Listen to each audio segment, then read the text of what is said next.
புருஷன் பொண்டாட்டி உறவுக்கு நம்பிக்கை தான் அஸ்திவாரம்னு சொல்லுவாங்க. அதுவே ஆட்டம் கண்டுடுச்சுன்னா அந்த உறவுக்கு எந்த அர்த்தமும் இல்லை. இப்போ எனக்கும் வள்ளிக்கும் இருக்கிற உறவும் அப்படிதான் ஆயிடுச்சு. இனிமே பேருக்கு தான் நாங்க புருஷன் பொண்டாட்டின்னு சொல்லிக்க முடியும்.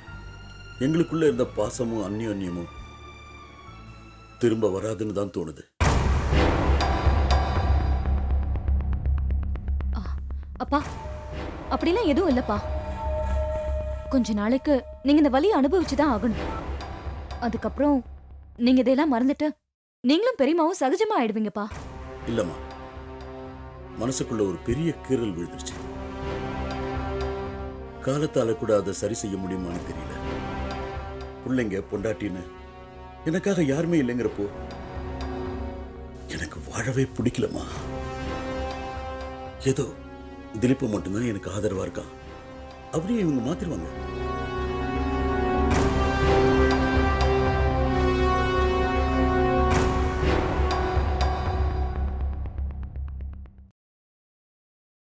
என்னைக்கு ஒரு மனுஷன் கூட இருக்கிறவங்களோட நம்பிக்கையை இழந்தானோ அப்பவே அவன் செத்துட்ட மாதிரி தான்.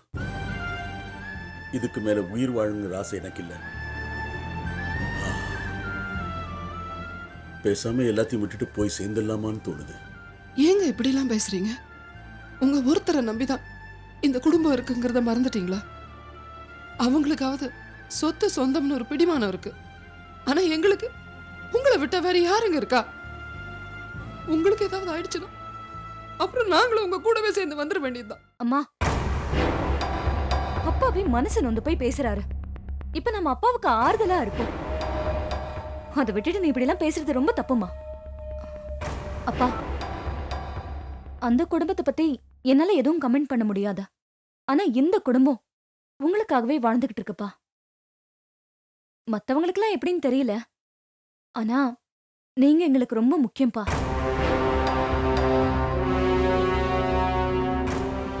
இனிமே அங்க என்ன பிரச்சனை வந்தாலும் நீங்க இங்க வந்துருங்கப்பா. இந்த வீட்ல எப்பவுமே உங்களுக்கு அமைதியும் நிம்மதியும் தான் கிடைக்கும். ஒரு சின்ன கஷ்டம் கூட இல்லாம நாங்க உங்களை பாத்துக்கிறோம்ப்பா. இப்ப நீ பேசுனது மனசுக்கு ரொம்ப ஆறுதலா இருக்குமா. உன்ன மாதிரி எல்லாரும் மாறிட்டா வாழ்க்கை சந்தோஷமா இருக்கும். அந்த குடுப்பனை தான் எனக்கு இல்லாம போயிடுச்சு. மாறுவாங்கப்பா, கவலைப்படாதீங்க. எதை பத்தியும் யோசிக்காம உள்ள போய் ரெஸ்ட் எடுங்க. இல்லம்மா, நான் கிளம்புறேன். அப்பா, நீங்க இங்க தங்கணுங்கிறதுக்காக நான் இதை சொல்லல. இந்த மனநிலையில நீங்க அங்க போனீங்கன்னா திரும்பவும் பிரச்சனை தான்ப்பா வரும். இன்னைக்கு ஒரு நாள் மட்டும் இங்க இருந்துருங்க. யார்கிட்டயும் போன்ல கூட பேசாதீங்க, ஸ்விட்ச் ஆஃப் பண்ணிடுங்க. அவங்க எல்லார்கிட்ட இருந்து கொஞ்ச நேரமாவது நீங்க விலகி இருந்தாதான் இந்த பிரச்சனையில இருந்து நீங்க வெளியே வர முடியும். பிரியா சொல்றதுதான் எனக்கும் சரின்னு படுதுங்க.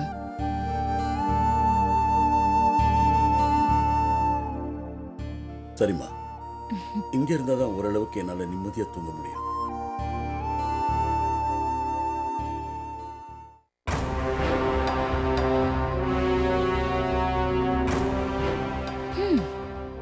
மா, நமக்கு சாதகமான சூழ்நிலை இப்பதான் கிடைச்சிருக்கு. வள்ளிக்கும் அப்பாவுக்கும் மனசளவுல விரிசல் விழுந்துடுச்சு. அத அவரே சொல்றாரு. இனிமே இந்த விரிசலை பெருசாக்க வேண்டியதுதான் நம்ம வேலை. அவங்க ரெண்டு பேருக்கும் நடுவுல ஏதாவது ஒரு பிரச்சனையை கிளப்பி விட்டுட்டே இருக்கணும். எந்த விதத்திலயும் அவங்க சமாதானம் ஆகவே கூடாது. அப்பதான் நிரந்தரமா அந்த அம்மாவை வெளியே அனுப்பிட்டு நாம அந்த வீட்டுக்குள்ள நுழைய முடியும். இதாம என்னோட அடுத்த பிளான். ஏய் வேணாண்டி, முன்ன மாதிரி ஏதாச்சும் பிரச்சனை ஆயிடுமோன்னு எனக்கு பயமா இருக்கு. ரிஸ்க் எடுத்தாதாமா லைஃப்ல நம்ம நினைச்சதை அடைய முடியும். உன்ன மாதிரி பயந்துகிட்டே இருந்தா கடைசி வரைக்கும் புலம்பியே சாக வேண்டியதுதான். முதல் தடவை ஏதோ தப்பு நடந்துருச்சு, அதே தப்பு திரும்பவும் நடக்காம நான் பாத்துக்கிறேன். இத பாரு, எது செஞ்சாலும் அவருக்கு சந்தேகம் வராத மாதிரி பண்ணு. அன்னைக்கு ஏதோ அதிர்ஷ்டம் நம்ம பக்கம் இருந்துச்சு, அதான் அவர் மன்னிச்சு விட்டுட்டாரு. இன்னொரு தடவையும் அதே நடக்கும்னு நாம எதிர்பார்க்க முடியாதுல்ல. புரியுதுமா, நீ பயப்படாத. எந்த பிரச்சனையும் வராத மாதிரி நான் பக்காவா பிளான் பண்ணிருக்கேன். இன்னும் கொஞ்ச நாள் பொறுத்துக்கோ. வள்ளியும் அவங்க பிள்ளைங்களும் இருக்கிற இடத்துல நீயும் நானும் தான் இருப்போம்.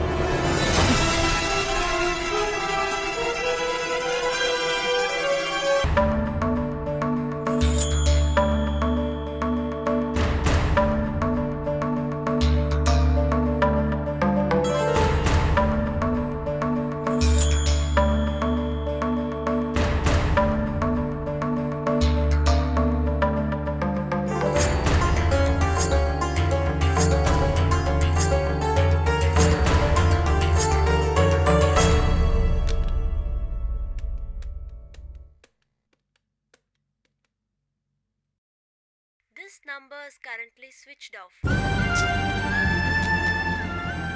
பாத்தியம்மா, இவ்வளவு நேரம் ரிங்காவது போயிட்டு இருந்தது, இப்ப சுவிட்ச் ஆஃப்னு வருது. இந்த மனுஷன் ஏன் தான் இப்படி பண்றாருன்னு தெரியலையே. ஒரு குடும்பம்னா பிரச்சனைகள்லாம் வரத்தான் செய்யும். அதுக்காக இப்படியே இந்த மனுஷன் கோச்சிட்டு போறது?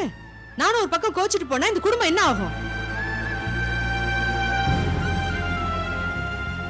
சரி, போனதான் போனாரே. நான் இந்த இடத்துல இருக்கேன், இப்ப வருவேன்னு ஒரு தகவலாவது சொல்லலாம்ல. அதுவும் கிடையாது. வீட்டுல இருக்கிறவங்க எக்கேடு கெட்டு போனா நமக்கு என்னங்கிற நினைப்பு தானே.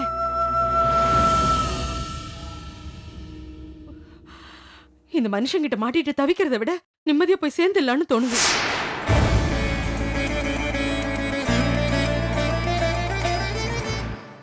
ஏமா அப்படி எல்லாம் பேசுறீங்க? கோவம் குறைஞ்சதும் தானா திரும்பி வந்துருவாருமா. நீங்க கவலைப்படாதீங்கம்மா. முடியலையேம்மா.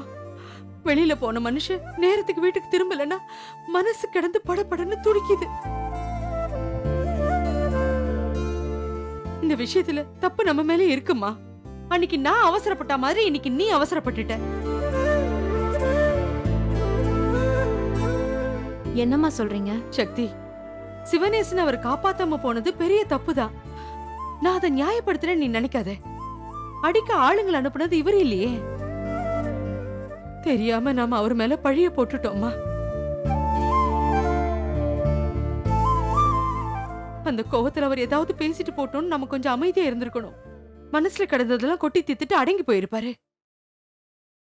நீ பதிலுக்கு ஏதோ பேச போய்தான் அவர் கோவம் இன்னும் அதிகமாயிடுச்சு. நடந்த உண்மையை சொன்னது தப்பாமா? தப்பு இல்லம்மா, அந்த நேரத்துல பேசியிருக்க வேண்டாம்னு தான் சொல்றேன். உனக்கு அவருக்கும் பிரச்சனை வர்றதே சிவனேச விஷயத்துல மட்டும்தான். அவனை பத்தி ஏதாவது பேசினாலும் நீ கொஞ்சம் அமைதியா போயிடு. கோவப்பட்டு எந்த விஷயத்தையும் பெருசாக்கிடாத, அவர்கிட்ட மல்லுக்கு நிக்காதன்னு திரும்ப திரும்ப சொல்லியிருக்கேன். நீ கேட்கவே மாட்டேங்கிற. அவரை கோவப்படுத்துறதே என் நோக்கம் இல்லம்மா.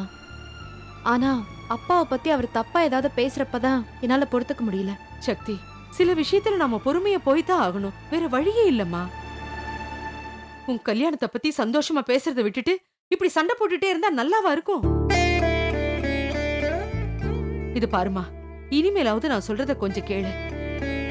சிவனேசனை பத்தி எந்த பேச்சு வந்தாலும் நீ காதலே போட்டுக்காத. உன் கல்யாணத்தை பத்தி மட்டும்தான் யோசிக்கணும், பேசணும். புரியுதா?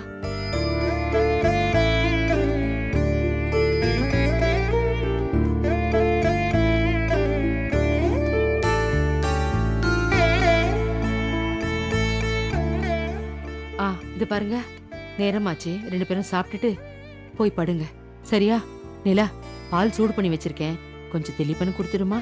அம்மா, நீங்க சாப்பிடலையாம்மா? இல்லம்மா, அவர் வீடு வந்து சேர்ந்தாதான் என்னால நிம்மதியா இருக்க முடியும். நீங்க போய் படுங்க.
அம்மா, முகம் கழுவிட்டு இந்த காஃபியாவது குடிங்கம்மா. வேண்டாம்மா, என்னை விட்டுடு. ஏம்மா பிடிவாதம் பிடிக்கிறீங்க? இப்படி இருக்கிறது உங்க உடம்புக்கு நல்லது இல்லம்மா. எனக்கு என்ன ஆனாலும் பரவாயில்லம்மா. உங்க அப்பா வீட்டுக்கு வந்துட்டா போதும்னு இருக்கு. நேத்து போனவரு இது வரைக்கும் வீட்டுக்கே வரல. எங்க போனாரோ தெரியல. மார்த்தாண்டத்துக்கு போன் பண்ணி கேட்டாலும் அங்கேயே வரலங்கிறாங்க. இளங்கோவும் எல்லா இடத்துலயும் தேடி பார்த்துட்டானா. அவரை பத்தி ஒரு தகவலும் இல்லையா. மனசுக்கு ரொம்ப கஷ்டமா இருக்குமா. கவலைப்படாதீங்கம்மா, அப்பா இன்னைக்கு கண்டிப்பா திரும்பி வந்துருவாரு. தைரியமா இருங்கம்மா. எப்படிம்மா தைரியமா இருக்கிறது? எங்களுக்குள்ள சின்ன சின்ன சண்டைகள்லாம் வரும். ஆனா ஒரு நாள் கூட அவர் கோச்சுக்கிட்டு எங்கேயும் போனதில்ல. இந்த தடவை கோச்சிட்டு போயிட்டாரு. நேரம் ஆக ஆக அவருக்கு என்ன ஆச்சோ என்னமோன்னு பயமா இருக்குமா. பயப்படாதீங்கம்மா, அப்பாவுக்கு எதுவும் ஆயிருக்காது.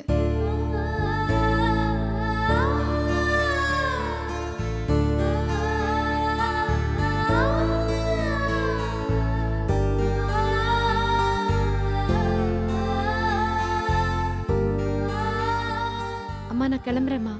நிலா அம்மாவை பாத்துக்கோ. சரி. எங்க கிளம்பிட்ட சக்தி? ஹாஸ்பிட்டலுக்குமா?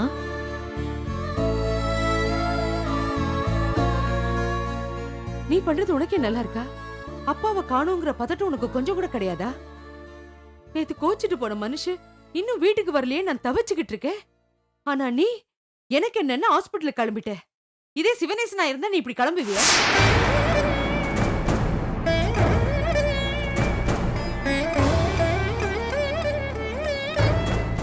நீங்க என்ன தப்பா புரிஞ்சுட்டு இருக்கீங்கம்மா. அவர் மேல அக்கறை இல்லாம இல்ல, அவர் வந்துருவாருங்கிற நம்பிக்கையில தான் நான் கிளம்புறேன். நீ என்ன சொன்னாலும் என் மனசு சமாதானம் ஆகாது. உன்னை பாசமான பொண்ணுன்னு நினைச்சிட்டு இருந்தேன். ஆனா நீ இப்படி பண்ணுவேன்னு நான் கொஞ்சம் கூட எதிர்பார்க்கலமா. உன் அப்பா எதுக்காகவும் தன் பிடிவாதத்தை விட்டு கொடுக்கவே மாட்டாரு. ஆனா சிவனேச விஷயத்தை தவிர மத்த எல்லா விஷயத்திலுமே உனக்காக விட்டு கொடுத்திருக்காரு. உன் விருப்பம் எல்லாத்தையுமே நிறைவேற்றி இருக்காரு. இவ்ளோ செஞ்சோம் இன்னும் நீ எதுக்காக அவர் மேல கோவமா இருக்கேன்னு எனக்கு புரியவே இல்லை.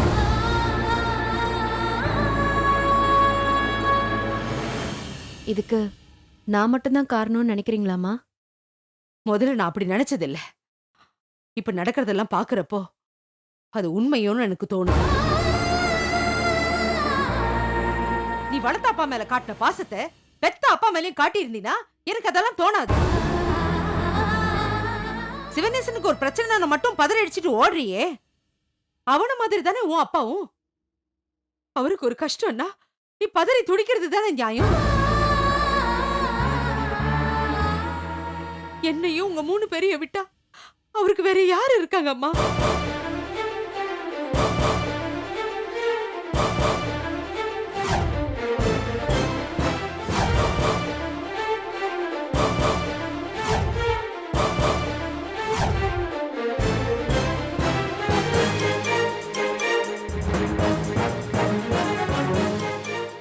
என் மனசுல யார் மேலயும் வெறுப்போ கோவமோ இல்லம்மா.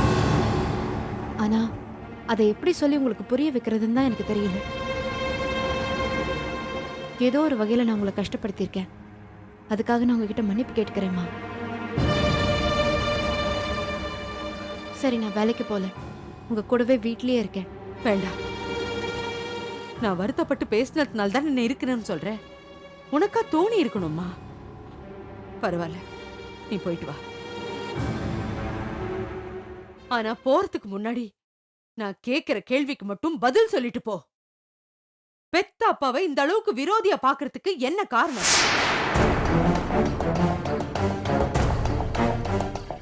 இத பாருமா, திலீபனும் நிலாவும் அந்த வீட்ல இருந்து தானே வந்தாங்க.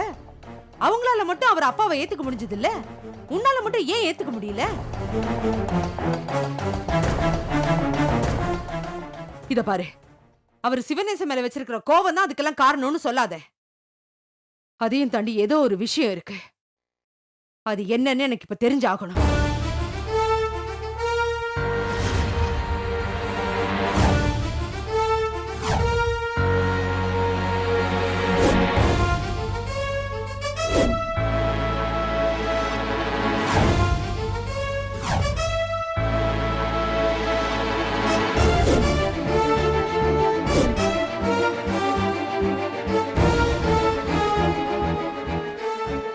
சொல்லு சக்தி,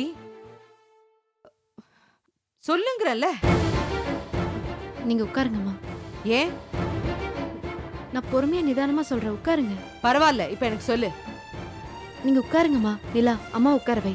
உட்காருங்கம்மா. அம்மா,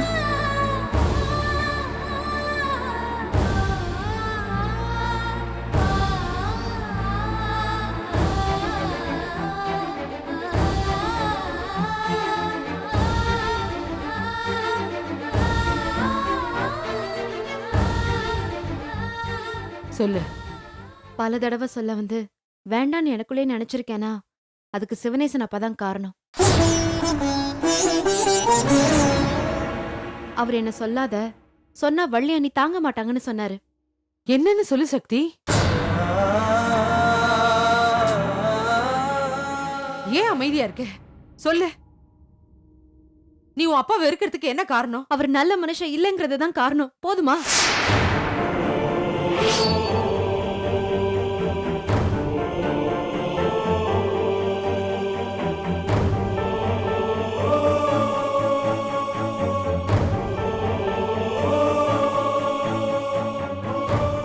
நீங்க எங்களை பிரிஞ்சு தவிச்சிருக்கீங்க. எங்களுக்காக உண்மையாவே கஷ்டப்பட்டிருக்கீங்க. உங்க பாசத்துக்கு மதிப்பு கொடுத்து தான் நான் இங்க வந்திருக்கேன். உங்களை மட்டும்தான் என்னால அம்மாவா ஏத்துக்க முடியும். உங்களுக்கு நம்பிக்கை துரோகம் பண்றவரை என்னால அப்பாவா ஏத்துக்க முடியாது.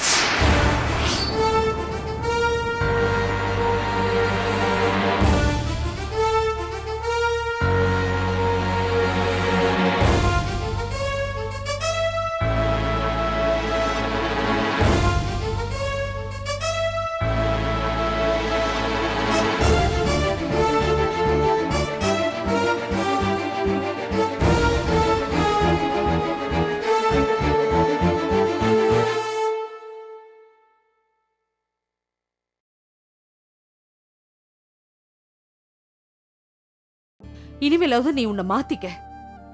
அதுதான் நம்ம எல்லாருக்குமே நல்லது.